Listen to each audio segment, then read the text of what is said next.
350 বছর আমার বাবা জালাল চান উনি জীবিত ছিলেন, এই দেশে কালেমার দাওয়াত দিয়েছেন। আমি ছোট মানুষ, আমি তাদের জীবনী অত জানি না, তাদের সাথে সঙ্গ হয়নি।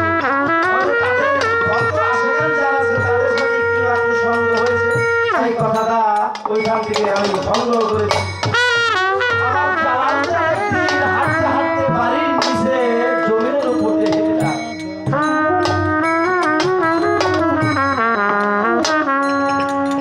আর তার জমির উপর দিয়ে যখন হাঁটতে হাঁটতে দেখতে আর তার জমির থেকে একজন চোর এসে এক বোঝা কলই ফেলে দাঁড়িয়ে আছে।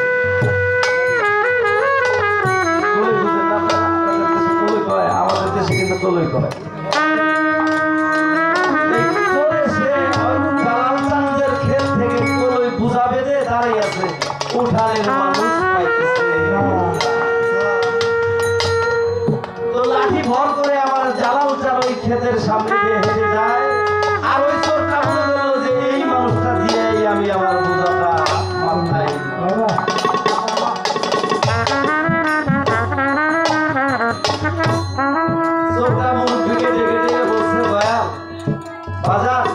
আপনার মুরব্বী মানুষ কি বলবো, এই বুঝা দাঁড়িয়ে অনেকক্ষণ ধরে দাঁড়িয়ে আছে।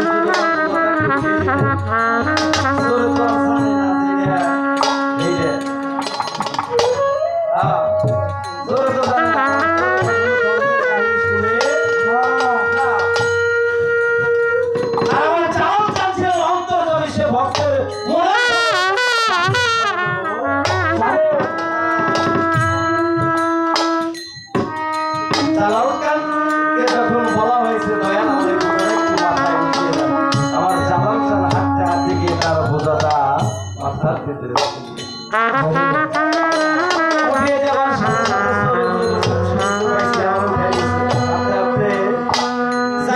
রাস্তার মাঝে যায় আর একটা মানুষের সাথে দেখা, আমার মতো সে ওই লোকটা ওই লোকটা জানে তো খাবারই নাই, তার ওই বোঝা লাগাইলো মানে অবশ্যই ওই সাসাব বাড়ির এই পাগল তুই আনলি এই কলইটা পাইলি। ও সত্য কথা বলছে, জানি বাড়ির পাশে যে ক্ষেত ওই ক্ষেত থেকে চুরি করে আসি, তোর এই বুঝাটা উঠে গেছিল কেনা, কারণ ওই সাসাব শাহ হাইটা দেখতেছে লোকটা দেখছি বলে আমি লোকটাকে চিনি, কিন্তু একটা বৃদ্ধ মানুষ লাঠি ভর করে চলে যাচ্ছে। আর আমি তাকে বলার সাথে সাথে সে যুবকের নেয় আমার এই বোঝাটা মাথা।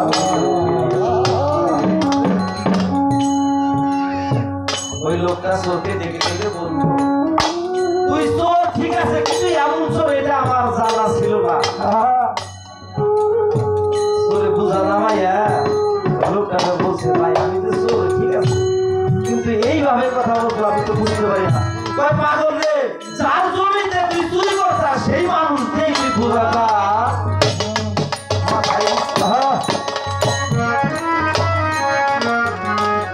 কথাটা শুনে চলে বুঝতে পারলো যে আসলে একটা ভালো মানুষ ছাড়া সম্ভব নয়, আল্লাহ নবী ছাড়া সম্ভব নয়। উনি করলে কি চুরি করার চিন্তা ভাবনা ছাইরে দেয়া উনি চললেন আবার সেই সাসাব বাড়ি। আস্তে আস্তে আমার সাসাব স্বামী বাড়িতে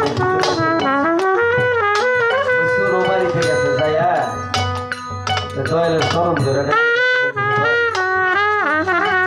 আমার ভুল হয়ে গেছে, আমি তওবা করলাম আজ থেকে আর চুরি করবো না, কিন্তু শর্ত একটা, আপনার কাছে আমাকে পায়া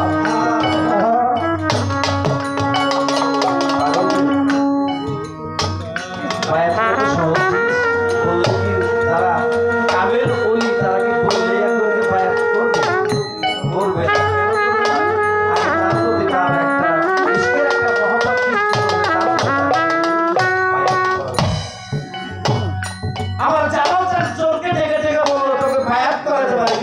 একটা। এই এক সপ্তাহের ভিতরে তোকে আমি বায়াত করবো না, এক সপ্তাহ পরে তোর মা বাবার কাছ থেকে অনুমতি নিয়ে আসবি, তারপরে তোরে আমি বায়াত করবো না। কথাটা শুনে চলে গেল বাড়িতে। বাড়িতে গিয়ে বাবা মাকে ডেকে ডেকে বলছে, ভাগো ও বাবা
অনুমতি দিল।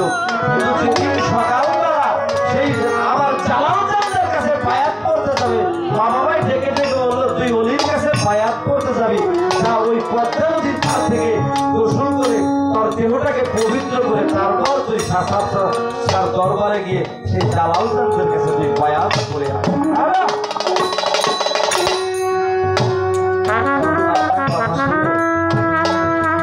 কাজের ভিতরে লুঙ্গি গামছা নিয়ে সেই পদ্মার পারে হাঁটতে হাঁটতে চলে গেছে। লুঙ্গি গামছা ওখানে রেখে টানে রেখে সে নদীর মাঝে চলে গেছে ডুব দেওয়ার জন্য। আর যখন ডুব দিতে গেছে সাথে সাথে তার পায়ের ভিতরে কুমিরে আক্রমণ করেছে। পাগল রে, একটা মানুষকে যখন নদীর ভিতরে কুমিরে আক্রমণ করে, কুমিরের সাথে কি সেই মানুষটা পারে না। চিন্তা ভাবনা করলে আমি আমার জালাল চাঁদের কাছে বায়াত করব, কথা দিয়েছি, ওয়াদা দিয়েছি, এখন কুমির আমাকে আক্রমণ করেছে, আমার তো উপায় নাই। তাই কুমিরকে লক্ষ্য করে ডেকে ডেকে বললো, কুমির রে, তুই আমাকে সময় দে, কেন না জানিস? আমি আল্লাহর একটা নবীর কাছে ওয়াদা করেছি, কথা দিয়ে এসেছি, আমি ওই জালাল চাঁদের কাছে বায়াত করব। যদি জালাল চাঁদের কাছে ফিরে না যাই তাহলে জালাল চাঁদ মনে মনে ভাববে ও আসলে চোর ছিল, ও আজকে থেকে মিথ্যাবাদী হয়ে গেছে। তুই আমাকে একটু সময় দে, আমি আল্লাহর সেই নবীর কাছে বায়াত করে না হয় আসছি। বায়াত করার পরে আমি নদীতে আসবো।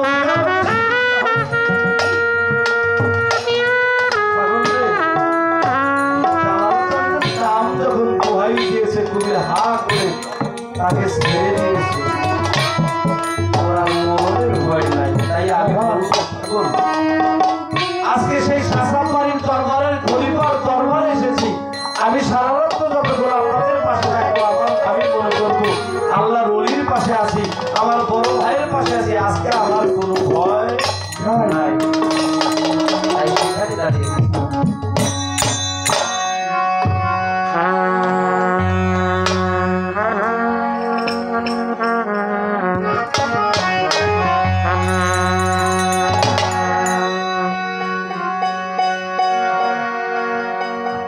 আর কোনো চাই না রুস্তমে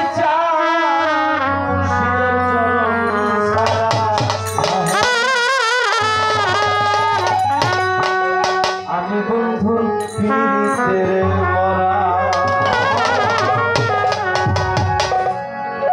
আমার আহমদ শাহ, আমার রুস্তম চার কইরোনা চরণ সাহারা এর বলা আইয়া, কইরোনা চরণ সারা রে, কইরোনা চরণ সারা, আমি বন্ধুর পিরিতের মরা।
আমি বাবা